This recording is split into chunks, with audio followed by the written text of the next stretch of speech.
are threatening and even taking steps towards pulling the trigger. Attorney General Eric Holder is a giant step closer to a contempt citation. The House Oversight and Government Reform Committee just did it.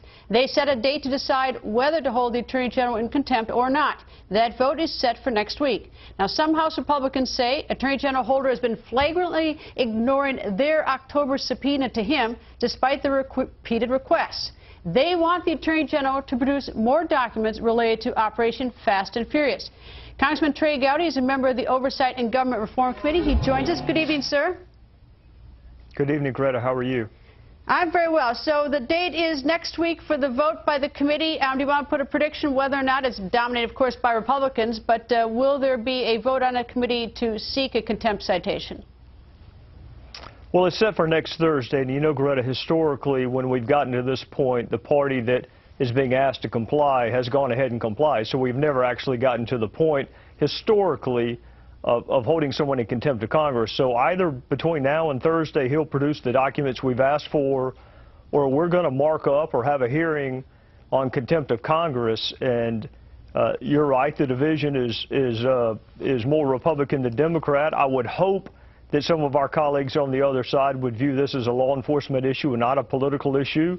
I would love to have some of them join us and stand up for the prerogative of Congress to perform oversight.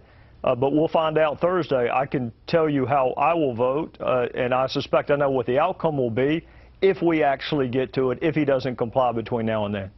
All right. By compliance for you, for your vote, first of all, what documents do you want? If you can give me some sort of idea of a universe. And then secondly, are you willing to negotiate, or do you simply, those are the documents you want, those are documents you feel you're entitled to, so it's either going to be all those documents or you'll be voting for contempt?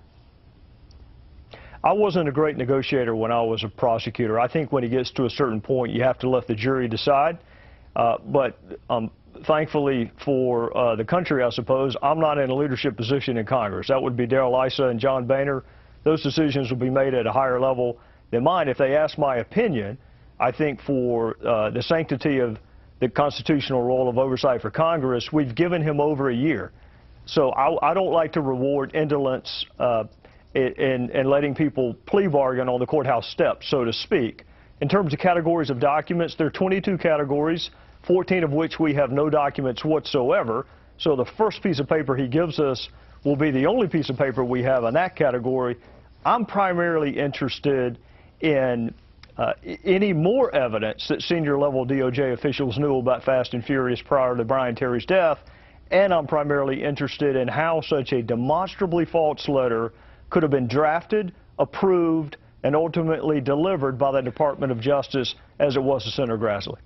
And the one you're speaking about is the one that they have now admitted had false information. I guess that they say that they didn't have the information, or they were misinformed, that they were not deliberately trying to fool or deceive Senator Grassley. Now, what the Justice Department says about Congressman Issa says, from the beginning, Chairman Issa has distorted the facts, ignored testimony, and flung inaccurate accusations at the Attorney General and others.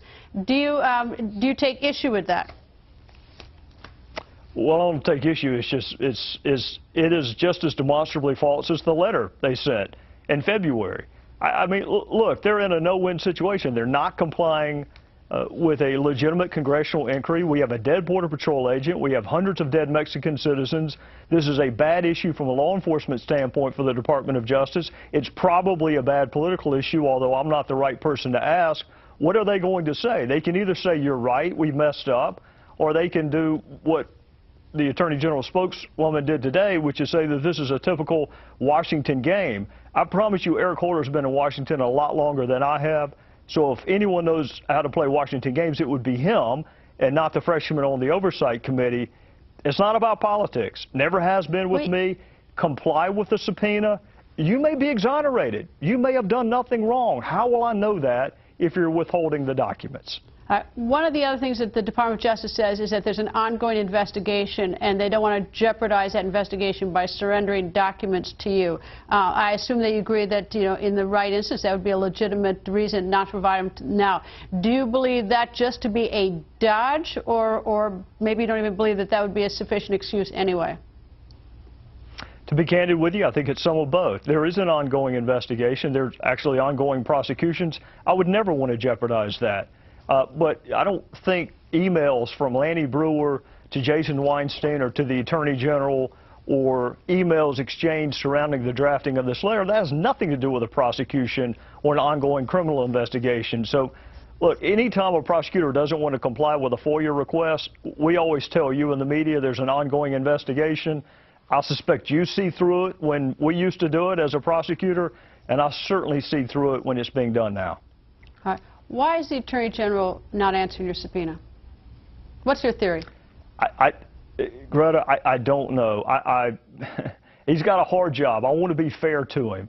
My suspicion is that there is something in those documents that proves what we have suspected all along, which is this was not an Arizona operation. Maine Justice's fingerprints are all over it, and someone high up, some high political appointee, it may not be Eric Holder, it may be Lanny Brewer, it may be someone else, I don't know who, but someone orchestrated that false letter to Congress, which is going to prove to be very damning. That's the only conclusion I'm left to reach, because he's on the precipice of history. He'll be the first Attorney General to actually be held in contempt of Congress, at least in modern times. I don't think he wants that on his resume. I know you're very aggressive about this. I know Congressman Chaffetz is. I know Congressman Ice is. But I'm curious whether you think that Speaker Boehner and the Republican leadership in the House has the stomach to, or the political will to, pursue this further, or whether they'll sort of negotiate this away, or whether you will get all your documents or the contempt. Well, Speaker Boehner sat down beside me on the House floor about a week ago. He knows I'm frustrated. He also knows my background. This issue means a lot to me for a number of reasons. Eric Cantor and I spoke about it before I left last week. I think what was really important to them was to watch not an oversight committee hearing, but a Judiciary Committee hearing last week, where 14 members asked about Fast and Furious, including Democrats asked about Fast and Furious. So this is not a political issue. It's not just a handful of southern states in Utah that care about it. It's really important in terms of respect for law enforcement, respect for the rule of law, and Congress's responsibility to ask these questions. Greta, if there were an operation like this and I didn't ask these questions, you would come down hard on me, and you should do so. It's my job to ask how this could have happened and what guarantees do we have that it'll never happen again. I think, Mr. Boehner will have a steel spine when it comes to this, and leadership. I think the way Mr. Boehner does things is he gets all of his facts ahead of time. He was a little slower than I would have liked for him to have been, in all candor, in coming to this conclusion he came to over the weekend. But once he made up his mind that we're going to go this route, the Attorney General better provide those documents, or he will go down in history, and not in a way that he wants. All right, just a reference. I know when you said your background, the viewers may have forgotten you are a former federal prosecutor, and just to sort of further enlighten that. Congressman, thank you, sir. Thank you, ma'am. Well, the hits keep coming. Republicans blasting President Obama about his controversial comments about the economy. Here's what President Obama said to spark the firestorm.